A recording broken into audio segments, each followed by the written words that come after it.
결과적으로는 중국에 조금 더 유리한 형태로 미중 협상이 끝날 거고 중국 위주의 공급망으로 세계 경제는 여전히 흘러가는 형태가 되지 않을까. 왜냐하면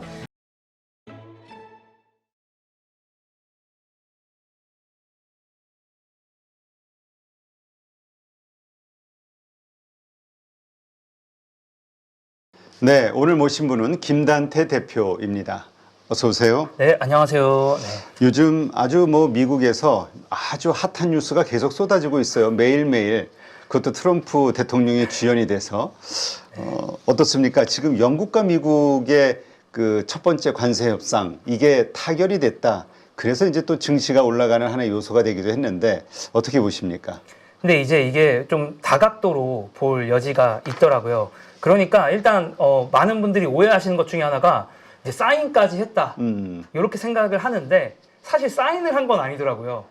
사인을 한 건 아니고 근데 이제 그 영국의 총리도 이제 같이 그 스피커로 참여하긴 했거든요. 그러니까 스피커폰으로 참여를 한 걸로 봐서는 이제 양측 다 큰 틀에서는 합의가 됐고 네. 다만 세부 사항에서는 어떻게 될지 모른다라는 여지가 일단 여전히 남겨 있습니다. 그러니까 트럼프가 사실 마음이 급한 거예요. 오버했네. 그렇죠. 왜냐하면 사인도 안 했는데 그걸 지금 발표를 먼저 한 거거든요. 네. 그리고 그 블룸버그 기사에서 약간 그 TMI 같이 나온 게 있는데 원래 영국은 목요일 날 발표를 하려고 안 했대요. 네. 왜냐하면 그 영국 총리가 그 아스널이라는 축구팀을 좋아하는데 네. 그 축구 경기가 목요일 날 있어서 되게 디테일하더라고. 그 블룸버그 기사가 되게 디테일했는데 영국 그 총리가 축구 경기를 봐야 되니까 그거에 집중하느라고 목요일 날 원래 발표를 안 하려고 했는데 트럼프가 좀 이 발표 시기를 앞당긴 거죠. 그래서 발표를 한 거고 그마저도 사인이 안 된 발표다라는 것도 일단 있는 것 같고요. 다만 그럼에도 불구하고 이 발표 자체가 전 되게 의미가 있다고는 생각하는 게 우리가 되게 궁금하지 않았습니까? 그러니까 트럼프는 도대체 뭘 원하나? 그거를 원하는 걸 알아야 뭐 대한민국 입장에서도 협상을 할 때 그렇죠. 하나의 그 샘플이 필요하죠, 우리도. 그렇죠. 그래서 그러면 미국은 뭘 원하고 우리는 뭘 줄 수 있고 뭐 어떻게 조율할 수 있을까에 대한 첫 번째 샘플이 이제 어쨌든 좀 큰 틀로 드러났다는 게 의미가 있고요. 그래서 조금 디테일하게 보면은 영국 입장에서는 어떤 이득이 좀 있었냐면 영국에서 자동차를 좀 수출을 하거든요. 근데 이제 사람들이 영국에서 자동차를 만들어? 이렇게 생각하실 수도 있겠지만 뭐 레인지로버, 제규어 아니면 뭐 에스턴 마틴 약간 좀 고급 차들 이런 거는 영국에서 여전히 좀 만들거든요. 네.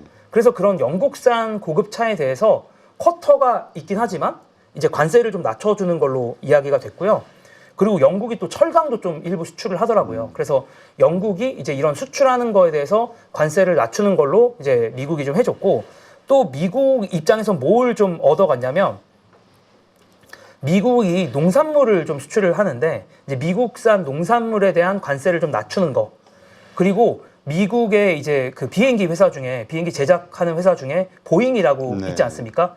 그래서 그 보잉의 물건을 영국의 이제 이름이 밝혀지지 않은 영국의 하나의 항공사가 보잉의 물건을 뭐 10억 불 어치인가 뭐 꽤 큰 어치를 사가는 걸로 이렇게 약속을 했다라고 하더라고요. 그래서 서로 결국에는 뭐 결론만 얘기했을 때는 이제 2018년 즈음에 있었던 트럼프 1기 때랑 크게 다르지 않은 방향인 것 같아요. 그러니까 무역 흑자 정도를 좀 낮춰주고 미국 입장에서는 적자 정도겠죠.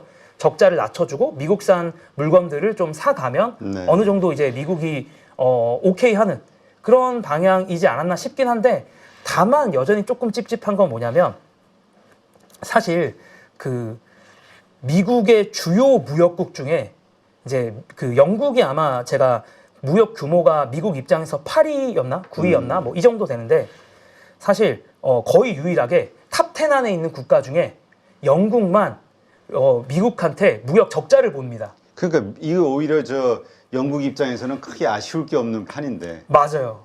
그러니까 미국 입장에서도 어떻게 보면 제일 만만한 쪽이랑 왜냐면 서로 원하는 게 별로 없을 거거든요.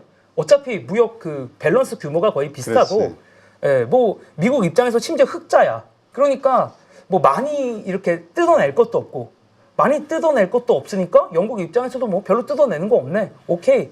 하는 좀 그런 분위기였다라는 거를 감안할 필요는 있는 것 같아요. 이게 일본이라든가 아니면 진짜 중국이면 대박이었던 거고. 그렇죠. 이런 뭔가 어려운 아니면 뭐 가장 지금 격렬하게 그 반응을 하고 있는 뭐 독일이나 프랑스 같은 EU 국가들에서 뭔가 합의가 됐다 그러면 정말 괜찮았을 텐데. 맞습니다. 그래서 뭐 사람들이 얘기하는 게 뭐 독일도 아니고 뭐 EU도 아니고 일본도 아니고 한국도 아니고 베트남도 아니고 뭐 당연히 말씀하신 것처럼 중국도 아니니까 그러니까 첫 번째 샘플이 나왔다라는 건 의미는 있는데 이제 크게 해석하기에는 약간은 좀 영국과 미국의 무역 상황을 봤을 때는 살짝 애매한 부분이 있다라고 정리할 수 있을 것 같아요. 네. 근데 사실 다들 눈치 보고 있는 상황이잖아요. 먼저 누군가 총대를 메고 합의를 보면 어느 정도 선에서 우리가 양보를 하면 되겠고 뭐 이런 식으로 뭘 얻어야 되겠고 이게 하나의 사례가 될 텐데 이게 과연 그 사례로 역할을 하겠느냐 지금 우리가 얘기했던 것처럼 다른 나라들 입장에선 좀 애매할 것 같아요. 애매하긴 한데 그럼에도 불구하고 방향성 자체는 주긴 한 것 같아요. 그러니까 방향성이라는 게 그러니까 뭐 그런 거죠. 그러니까 미국산 물건 많이 사주면 되고 그 미국의 어떤 회사의 물건을 많이 사주거나 아니면 미국의 특정 물건들을 뭐 농산물을 우리가 사준다, 뭐 LNG를 사준다. 결국 미국이 수출하는 것들이 그런 거니까 그런 것들을 이제 많이 사주는 형태로 가면은 미국이 좀 오케이를 해주겠구나라는 그런 방향성을 잡았다라는 거는 그 정도의 의미를 부여할 수 있을 것 같습니다. 근데 지금 145% 고율 관세 이게 실제로 적용된 사례가 있다고요? 맞아요. 그래서 이게 블룸버그에서 사실 특집 기사가 나왔는데 OOCL 바이올렛호라는 배가 이게 막 여기저기 이제 갔다가 지금 이제 미국으로 가고 있거든요. 근데 지금 현재 시점에서 네네 이제 이 배가 지금 가고 있는 배인데 이 배가 이제 출발할 때 145% 관세를 맞기로 한 거예요. 네. 이미 중국에서 출발할 때. 그래서 이제 이게 특집 기사가 났던 이유는 뭐냐면 이 배가 갖고 있는 일단 규모, 그러니까 이 배가 이제 결국 이제 중국에서 미국으로 수출하는 물건들이 대부분이니까 그 물건의 양이 일단 어마어마해요. 그것도 어마어마한 데다가 이제 관세를 맞는 것도 145%나 맞으니까. 그렇죠. 그래서 이게 이제 첫 번째 어떻게 보면 이것도 마치 영국과 미국의 협상처럼 첫 번째 관세 케이스인데 규모가 또 엄청나. 그런 점에서 좀 주목을 많이 받고 있다라고 보시면 될 것 같아요. 네, 그렇군요. 하여튼 그러니까 다들 이게 전례가 없었던 일들이라 이걸 도대체 어떻게 해야 될 건가 우왕좌왕하기도 하고 트럼프의 진심은 뭘까 자꾸만 반복적으로 했던 말도 하고 아닐 거야 이럴 거야 아니 맞네 저러네 이게 반복인 것 같아 계속. 그렇죠. 그래서 일단 이게 정말 이제 올 텐데 이게 보니까 대충 금액이 564 밀리언 달러라는 원래 물건이 수출이 되고 있는데 얼마야? 564 밀리언이면 그냥 이게 한 7천억 원? 8천억 원 정도라고 보시면 돼요. 엄청난 양이네요. 배 하나에 8천억인데 여기에 관세가 붙은 게 417 밀리언이에요. 관세 붙은 양이. 그래서 거의 더블 가까이 거의 더블 된 거예요. 그냥 쉽게 생각하시면. 물론 이제 더블이 완전히 145%가 아닌 이유는 관세에 적용받지 않는 품목도 있고 중국에서 오지 않은 물건들도 있어서 그래서 이제 뭐 145%가 완전히는 아닌 건데 이제 어쨌든 거의 더블이고 그럼 이제 시장에서 가장 궁금한 거는 그럼 이제 이렇게 넘어가는 물건들에 대해서 관세는 맞을 텐데 이 관세는 어떤 식으로 부담이 될 건가? 그러니까 그냥 소비자한테 100% 전가를 시킬 건지 아니면 중간에 있는 업체들이 수출 업체들이건 뭐 수입하는 업체들이건 그들이 일부 관세를 부담할 것인지 그게 뭐 제가 보기에 0대 100 이런 식은 아닐 것 같은데 그럼 몇 대 몇 정도로 이거를 가지고 갈지 그리고 그렇게 넘어가는 물건들은 과연 얼마나 팔리게 될지 이런 것들의 다 첫 번째 예제이기 때문에 첫 번째 샘플이기 때문에 시장에서 더 관심을 보고 지켜보고 있습니다. 진짜 저희 미국에 도착해서 유통 싹 풀렸을 때 소비자들이 그 높아진 가격에 사줄 것이냐 정말 중요한 지표가 되겠네요, 그게. 네, 그렇습니다. 네. 자, 근데 어쨌건 이게 미중 간의 이 합의가 안 되면서 이게 가장 큰 그 리스크로 떠오르고 있는데 지금 9일, 10일 저 스위스에서 지금 협상을 하죠. 베센트 장관하고 또 중국의 허리펑 부총리. 어떻습니까? 지금 오늘 또 새벽에 나온 그 속보로 보면 트럼프 대통령은 그 회담 이후에 시진핑과 만날 수도 있다. 또 이런 얘기를 했는데 이제 우리가 트럼프 대통령 말도 이제는 한숨 걸르거든. 잘 안 믿어. 그렇죠. 맞나? 혹시 혼자 원하는 바램을 얘기하는 건가? 막 이런. 그러니까 이번에 발표할 때도 막 그런 얘기를 했잖아요. 그러니까 뭐 항상 트럼프 보면은 중국이 먼저 연락했다. 그러니까 나는 연락을 기다리고 있다. 중국이 먼저 연락했다 했는데 어제 또 저는 되게 약간 웃겼던 게 어제 또 트럼프 대통령이 뭐라고 얘기를 했냐면 누가 먼저 연락했는지는 중요하지 않다 이렇게 얘기하는 거예요. 그래서 이거 너무 뭐 이렇게 지금 우리가 정말 이 무거운 주제를 말하면서 너무 웃으면 안 되겠지만 어쨌든 트럼프가 먼저 중국에 좀 연락을 하지 않았나 좀 이런 생각도 좀 들고 어쨌든 이게 재밌는 게 저는 일단 이 회담 자체는 양쪽 다 진지한 거라고 생각을 합니다. 왜냐하면 뭐 스콧 베센트 그 미국 재무부 장관은 뭐 모두가 알겠지만 지금 현재 실세로 이제 트럼프 정부에서도 주목을 받고 있는 인물이고 허리펑 부총리도 그 중국에서는 이제 경제 쪽에서는 가장 높은 사람 중에 한 명이다라고 하더라고요. 그러니까 이제 어쨌든 양쪽이 가장 높은 사람이 만나서 물론 이제 트럼프랑 시진핑은 아니지만 이제 그 다음에 실권이 있는 사람들이 만난다라는 점에서는 기대를 모을 수는 있겠는데 솔직히 개인적인 생각으로는 저는 지금은 그냥 얼굴 그냥 보고 확인하는 정도이지 않을까라는 생각을 해요. 왜냐면은 일단 트럼프 1기 때 미국과 중국의 무역 갈등이 있었을 때도 사실 바로 우리가 결론이 났습니까? 아마 그때 2018년에 주식 해보신 분들은 다 아시겠지만 절대 바로 결론이 안 났고요. 제가 알기로도 거의 1년 넘게 끌었어요.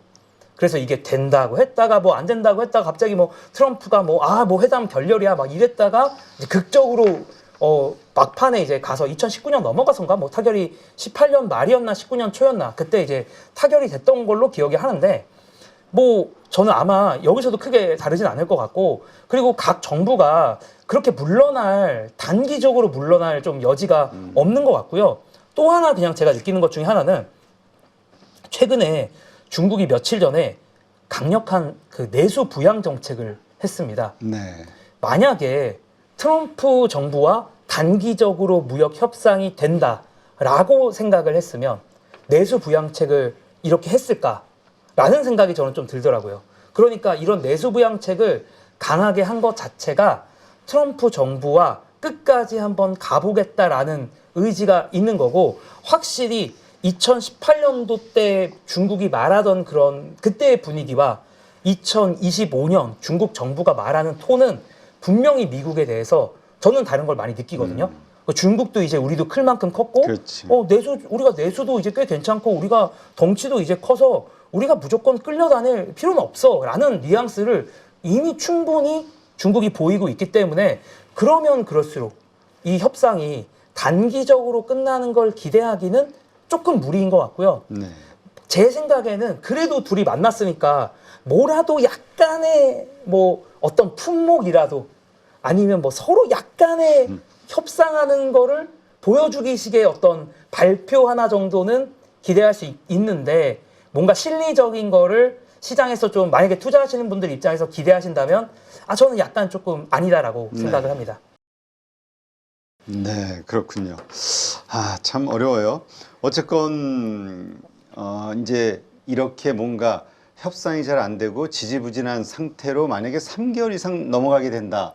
그러면 미국에 유통되고 있는 중국산 월마트라든가 이런 데 있는 물품들도 다 떨어졌을 거고 재고들이 창고들이 다 빌 거 아니냐.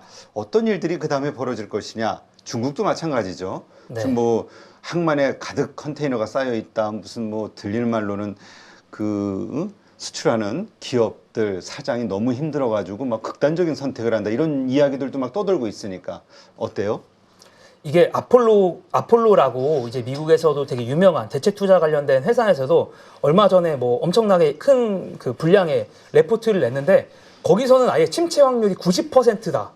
아예 이렇게 꽤나 크게 이제 냈는데요. 중국 경제 아니면 미국 경제. 미국 경제가 근데 이제 왜 그러냐면 일단은 뭐 이 플로우를 보시면 될 것 같아요. 그러니까 지금 우리가 5월 초인데 5월 초까지는 아직은 이제 중국산 물건들이 먼저 땡겨온 것도 있고 그렇지. 관세 적용받기 전에 미리미리 들어온 물건들이 아직은 선반위에 있어요.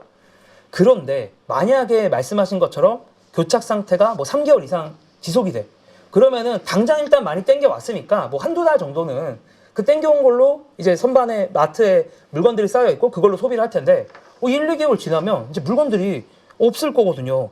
그러면은 이제 물건들이 없으면 저는 약간 연쇄적으로 미국의 어떤 섹터들, 미국의 업종들, 산업들이 타격을 입을 거라고 생각을 하는데 가장 첫 번째 직접적으로 타격을 입을 만한 곳은 일단 트러킹, 그러니까 운송. 네. 그러니까 항만에 물건이 도착하면 그 물건을 이제 미국은 이제 트럭커들이 각 지역으로 다 이렇게 운송을 하거든요. 물론 뭐 철도도 있긴 한데 어쨌든 이 운송업에 계신 분들부터 내가 물건이 이제 없는 거죠.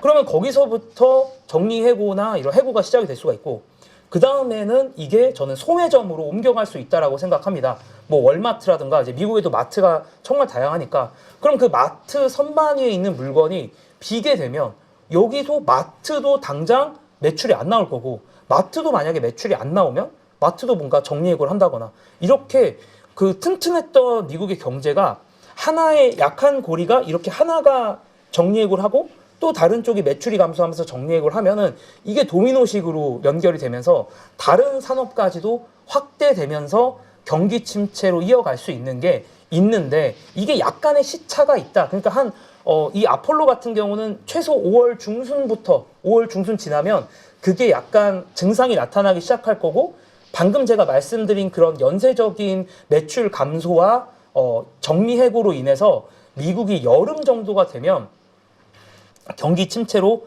갈 수도 있다라고 이렇게 보고 있습니다. 저도 솔직히 말씀드리면 이제 이 확률이 그렇게 낮다라고 생각은 안 하고요. 네. 다만 다른 부분들도 하나 있는 것 같아요. 뭐냐면은 공급망이 그래도 좀 변화가 될 여지들이 있지 않을까. 그러니까 유연하게 갈 여지가 있지 않을까. 이걸 좀 희망으로 보고 있는데 무슨 말이냐면 어쨌든 그 2018년 정도부터 시작해서 그 미국 정부가 중국에게 좀 수출과 관련돼서 여러 가지 무역과 관련돼서 압박을 가했기 때문에 사실 그 이후에 중국이 미국으로 다이렉트로 수출하는 양은 많이 줄어들고 네. 그 이후에 동남아를 이용을 한다거나 아니면은 뭐 캐나다나 멕시코를 많이 이용하면서 중국이 사실은 되게 많이 우회 수출을 했거든요. 네. 그런데 그런 방식을 이번에도 사용하지 못할 건 없잖아요. 어쨌든 중국에서 다이렉트로 가는 관세는 엄청나게 높은데 다른 지역을 통해서 갈 때는 지금 어쨌든 간에 상호 관세는 연기가 된 상태라서 그렇지. 관세율이 그렇게 높지가 않거든요. 그래서 제가 이제 중국에 있는 어떤 이제 기업을 하는 사람이야. 수출 기업을 하는 사람이라고 해도 기존에 어쨌든 다른 공급망, 다른 국가들을 이용을 해서 미국으로 수출을 해왔고 그런 부분들을 이제 이용을 충분히 할 거라고 생각을 합니다. 그래서 저도 지금 최근에도 계속 보고 있긴 한데 그래서 결과적으로 뭐 중국, 베트남, 중국, 캐나다, 중국, 멕시코 이런 식으로 다른 물동량은 어떻게 변화가 되어 가고 있는가 거기서 가는 물건들이 미국으로 가는 그러니까 중국, 미국에서 줄었던 양을 커버할 정도로 다른 공급망들을 잘 이용하고 있는지를 계속 지켜볼 것 같아요. 네. 그래서 제가 최근에 봤을 때 중국, 베트남 살짝 올라가긴 했거든요. 약간 올라가긴 했어요. 그래서 이런 것들을 계속 보면서 이게 진짜 미국 경제에 충격을 줄 수 있을지 아니면 잘 피해갈지를 계속 그런 물동량 데이터를 관찰하면서 고민을 좀 해볼 것 같아요. 네, 그렇군요. 아, 진짜 그 중국 화물선일 경우, 중국에서 만든 배일 경우 여기에 대해서 입항료를 또 세게 받기로 돼 있잖아요. 그래서 그렇죠. 지금 뭐 진짜 중국발 화물선들이 지금 뭐 꼼짝을 못 하고 있다 이런 얘기들도 또 들리고 있는데 이러한 것들이 이제 결국 중국 그 중심의 어떤 그 밸류체인 이 전체 공급망이 확 바뀌는 계기가 될 것이냐 아니면 그럼에도 불구하고 아직은 멀었다 그거 봐야 될 것이냐 많은 분들의 의견이 좀 나뉘어요.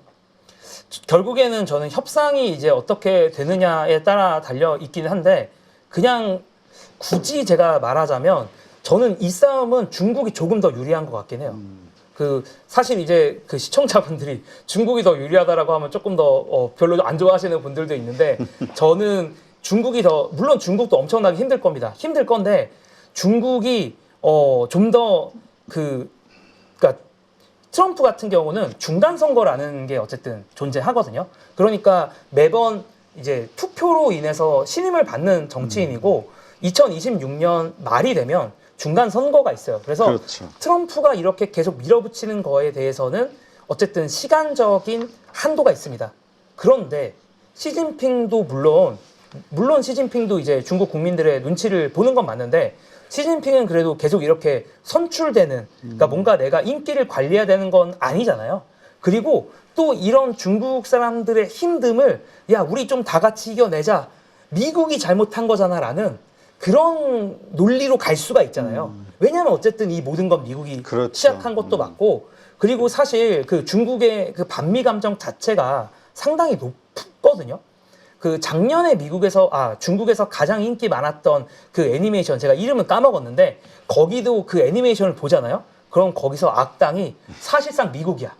그러니까 그 정도로 그런 애니메이션이 중국에서 흥행을 할 정도로 이미 중국 내에서는 반미 감정이 있으니까 시진핑이 잠깐의 이 어려움을 저는 충분히 중국 국민들을 다독거리면서 버틸 수 있다라고 어느 정도 생각을 합니다. 네. 그런 또 체제이기도 하기 때문에 그래서 저는 조금 더 중국이 이 미국보다 특히 시간에 대해서는 더 유리한 점이 있기 때문에 결론적으로 이 질문에 대해서만 대답하면 이 협상 자체도 결과적으로는 중국에 조금 더 유리한 형태로 미중 협상이 끝날 거고 그럼 결과적으로 다시 중국 위주의 공급망으로 세계 경제는 여전히 흘러가는 형태가 되지 않을까. 왜냐하면 이 공급망을 그렇게 바꾸는 게 쉽지가 않아요, 사실. 그렇죠. 이 밸류체인 그 관련된 협력 업체들 이거 같이 이렇게 옹기종기 모여 있어야 되는데. 그렇죠. 그럼 어떻게 다 미국으로 갖고 와? 이게 쉽지가 않거든요. 그래서 뭐 원료를 갖고 오는 것도 있고 협력업체를 갖고 오는 것도 있고 그리고 이미 중국은 이미 수많은 인건비도 비싸지 않은 데다가 자동화도 엄청나게 잘 돼 있거든요. 그래서 이거를 갑자기 갖고 오는 거는 말이 안 된다. 그냥 어느 정도 협상을 하면서 끝낼 거고 결국은 중국 위주로 흘러갈 거다라고 저는 생각을 합니다. 어쨌든 이 정책으로 인해서 수천억 달러를 절약하고 있다, 수익을 내고 있다 하지만 실제로는 엄청난 추가 비용이 드는 거 아니냐 이런 우려가 많이 나오고 있는 게 또 사실이죠. 네, 전 세계적으로 너무나도 큰 저는 비용이 발생하고 있다라고 생각을 합니다. 일단 기업 입장에서도 투자를 집행을 이제 할 것들을 계획들을 다 세워놨을 텐데 그 투자를 당장 진행을 할 수가 없어요. 뭐 예를 들어서 한국에 있는 기업이야. 한국에 있는 기업이 한국에다 원래 공장을 만들려고 했는데 트럼프가 갑자기 이렇게 나오니까 그럼 미국에다 만들어야 되나? 이런 것들이 혼란이 오면서 기업들의 투자가 뭐 제가 지금 한국의 기업의 하나의 예를 그냥 들었지만 뭐 한국뿐만 아니라 미국도 그렇고 전 세계가 다 네, 그렇죠. 전 세계가 지금 똑같은 상황이다 보니까 투자에 대한 되게 혼란을 많이 느끼고 있고 또 투자가 바로바로 집행이 되고 있지 않아요.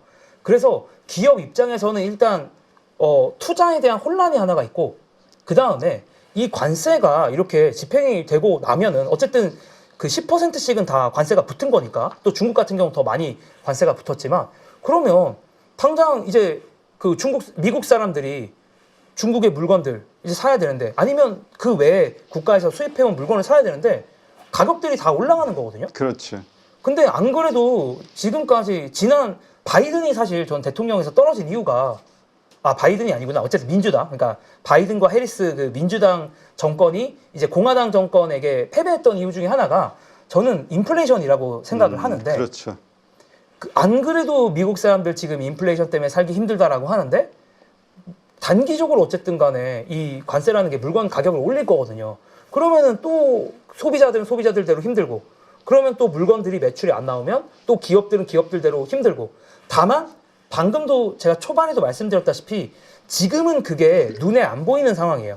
왜냐하면 아까 말씀드렸던 그런 뭐 OOCL 바이올렛 호라든가 중국에서 왔던 물건들이 아직 관세를 맞은 물건들이 미국에 도착을 안 했기 때문에 그게 눈에 안 보이는 것 뿐이지 이제 이게 눈에 보이는 시기가 시작이 되고 있어서 저는 그 트럼프의 표현에 대해서는 정말 하나도 동의를 할 수는 없는 것 같습니다. 그러니까 지난번에 며칠 전이죠. 아마존에서 아마존 그 트럼프 관세 때문에 올라간 가격 표시하려고 했다가 난리가 났잖아요. 그렇죠. 엄청난 정치적 타격을 받을 거라고 트럼프는 생각했기 때문에. 네, 물론 또 다시 아마존은 그런 일은 없다. 그런 취소했죠.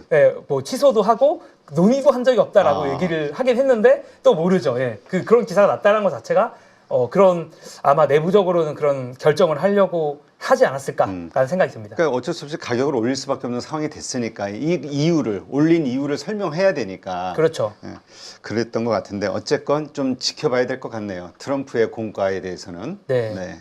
이번 5월부터가 저는 강력한 기회가 될 거라고 생각을 합니다. 이번 기회를 여러분들 또 놓치게 되신다면 한참을 또 돌아가셔야 될 수도 있습니다. 그래서 지금 이러한 시장에 맞는 종목들과 섹터들로 여러분들이 수익을 만들 수 있는 기술을 알려드리려고 합니다. 실전 매매 기법 훈련반 1기를 통해서 이미 그 효과는 검증이 되었어요. 드디어 방향을 잡았다. 장이 안 좋음에도 불구하고 계좌가 빨간색입니다. 뭐 이런 피드백들을 주셔서 2기에서는 시장에 맞춘 실전 강의, 진짜 수익을 위한 훈련이 진행된다 라고 생각을 하시면 될 것 같아요. 이번에 한 번의 결정이 여러분들의 계좌를 수익이 나는 계좌로 만들어 드릴 수 있는 그런 기회가 될 거니까 이 기회를 꼭 놓치지 않으셨으면 좋겠습니다.